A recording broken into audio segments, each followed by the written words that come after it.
Hello, everybody, and welcome to Forever Rugby on Forever Sports. And in a week that is all being hyped up as the massive test between the Springboks versus Wales on Saturday, the decider after Wales came back to beat Springboks and level the series last weekend.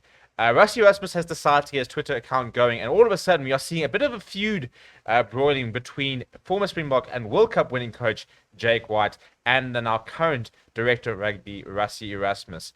And I think if there's one thing you can say about Rassie ERASMUS is that he will never ever back down, and he is not afraid to say what he thinks. And I think that it's a quality that maybe a lot of coaches have, but don't really always do it in the best of ways. And I think Rassie ERASMUS, I'm not sure if it is the best way or not, but he will always defend his team, he will always defend his coaches, and he'll defend himself as well. And I think this week we've seen him really come out and take a stand. And usually, criticism builds, and then we'll see a response. And, there's been a couple of things this week which have shown that he is very much coming out and sort of trying to remind people to trust the plan, to trust the process, to trust the people, I think, more importantly. Today he's come out and basically had a bit of a go at Jake White, very subtly. Well, you'll never come out and say directly something, but very quick to point out that glass houses and all of that. And basically, what happened is Jake White gave an interview, and I must admit, the last year, for a lot of it, I've really enjoyed some of the things Jake White's had to say. I think he's somebody who's quite a bit more maybe sort of mature, and maybe thinks about what he thinks more. What came across as if he thought a little bit more about what he was saying. He's always been quite a controversial figure. But in the last couple of weeks, we've seen him talk about the fact that Springbok shouldn't be selecting overseas players. The fact that, and sort of adding to that whole thing that you've got to keep our players in South Africa and stuff. And this week he gave an interview, and he talked about the whole rotation, and he wrote an article, or rather, an article was written on his behalf. But there was quite a lot that he said, and some of the things he said was that Jacques Nienaber should not have made those 14 changes. And this is some of the quotes from the article. It's saying there's an expectation that you win every time you play in South African colours, and the margins in Test rugby are incredibly small. What I'm expecting on Saturday is a massive amount of pressure that he didn't need. To answer that, I'd say I don't think there should ever be a dead rubber test when you're playing at home.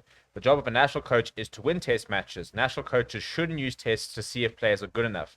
That's what an A-side or training is for. I don't know if Nienaber picked the team on his own. He may have discussed with Rassie and others, but not a national coach to learn lessons. You learn that at age grade or club level. I mean that sincerely. There's a reason people go through a system to become a national coach.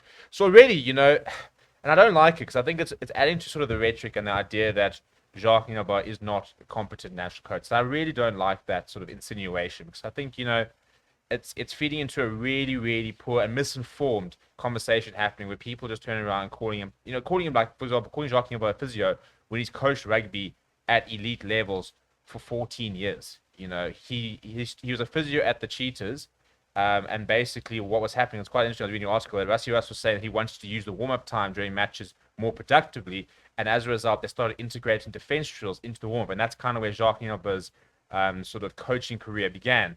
And he's worked with the Springboks on 2 occasions before he even became Springbok assistant coach, let alone Springbok head coach. He was a consultant for the Boks.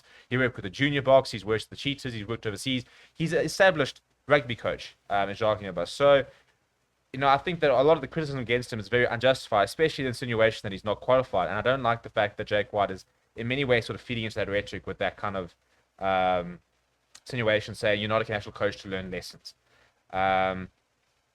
And then it's this quote which is really, I think, ticked a lot of ticked Rasmus off quite a lot.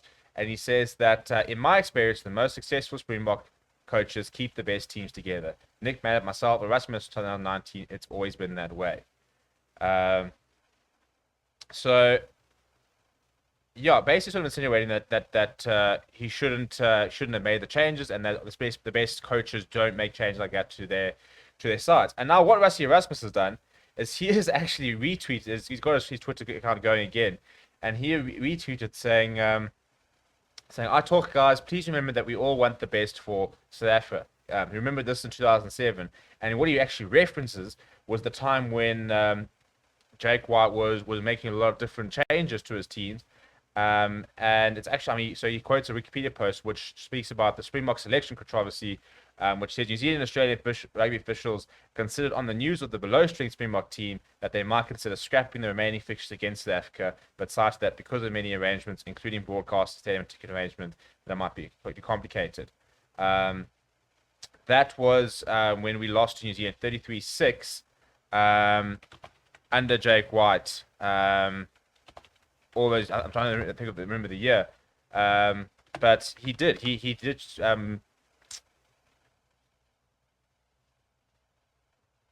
name a second sort of string side, and there was a lot of controversy. In fact, people talk about the fact that when Jake White had to fly back to speak to SA Rugby, halfway through an out-of-season tour because the results weren't going particularly well. So yeah, I think it's Rassie Erasmus very much sort of saying, listen, you've had your issues before. Glass houses don't come after us now. And earlier in the week, and if you look at Rassie's Twitter activity, there's a couple of things. First of all, he retweeted a tweet from Skalkberger Senior, and he was saying, "Noted on Skalk, again, your opinion counts so much. We all love the game. We'll always attempt to do what's best for South Africa. If my calculation is correct, it's more or less the same amount of days after from the last World Cup." And basically, they were talking about the fact that Skalkberger basically had a go at them for changing the teams and giving out caps and stuff like that. And Rassie basically said, but a couple of years ago, we sent half our team to New Zealand and played a weekend side against Australia just before we win the World Cup. And he said this is the exact same sort of timing that we're doing it now. So again, justifying that decision. He had also retweeted that tweet about Skalkberger. We were saying that we're playing really poorly and that we think we're a lot better than we really are. But a massive sign that Rassie Erasmus did actually have, I think, this year, or this week rather, just really put it out there and say, listen, just remember who we are, is he actually changed his profile picture, which doesn't sound that significant, but he changed it to himself and Jacques Nienaber holding the Webb Ellis Trophy. And I think that's a staunch reminder of, listen, the two of us, amongst and the others, like Amandweli Stick, who's been under fire, we delivered you a World Cup. We took a Springbok side, which was underperforming, which was basically nowhere, and we delivered you a World Cup. Not just me, but Jacques was there too. And I think it's very specific that he has included Jacques in that post, because he's defending his head coach. At the moment, he can't be involved in Springbok preparations. He will be in the coaching box by the end of year tour. But at the moment, all eyes on Jacques Nienaber, and everybody is all of a sudden questioning his credentials, questioning whether he should be there. And Rassie Erasmus is going very staunchly and coming to the aid of his friend, but also his colleague, to say that you cannot question, or just to say that remember what we did for you, remember what we have done. British and Irish Lions series has been delivered. A Webb Ellis Trophy has been delivered, and just remember that when you start throwing the criticism. Just remember that when you start questioning whether people are in the right positions or people are good enough to be there. So I quite like it in many ways. Obviously, Twitter's not the best way to do it, but something like Jake White, when he says something like that, I think it's quite nice in a way that he is being held accountable. To just say, listen, you've done this before. Don't come out here and pretend that you didn't have the issues, especially at a time where they are getting so much pressure, and all they keep asking, all those people keep asking, is that trust them. And they will bring us the results. That there is a plan. And there is definitely a plan. That's the one thing we know about the Springbok coaches. There is always a long-term plan. And we might not like it. We might not agree with it. But they've earned the right to do it because it's worked before. Twice. It wasn't a fluke. They didn't fluke the World Cup and then suddenly fluke another British and Irish Lions series win. And then it win in New Zealand against New Zealand. So they've earned the right to basically do what they want in terms of saying, if this is how we believe we can get there, then this is what they must do to get there, because in their past it's worked for them, and there's been nothing that says, well, it hasn't worked for you, so don't do it. If they lose the series, for example, that would be the first massive blemish of, maybe there's a bit of a doubt about what the plan is. But until, we lose something like that, or if we get absolutely hammered in the Rugby Championship, I don't think that we can sit here questioning a coaching staff which has always delivered when we've really needed them to. I think the Rugby Championship will be another big barometer in terms of where we are. If we were to go and win the Rugby Championship, for example, and I think we can actually, I think it's going to be quite a close Rugby Championship. I think there's quite a few different teams who can all go all the way. Then once again, that's a stark reminder of, listen, there's a plan, back us. This team can get the results. This team can get the wins we want. The style of rugby, we'll wait and see if it changes. But results, and especially Test rugby, are results are what matters. And if they can get the results, if they can get the trophies, then we have to just keep trusting them.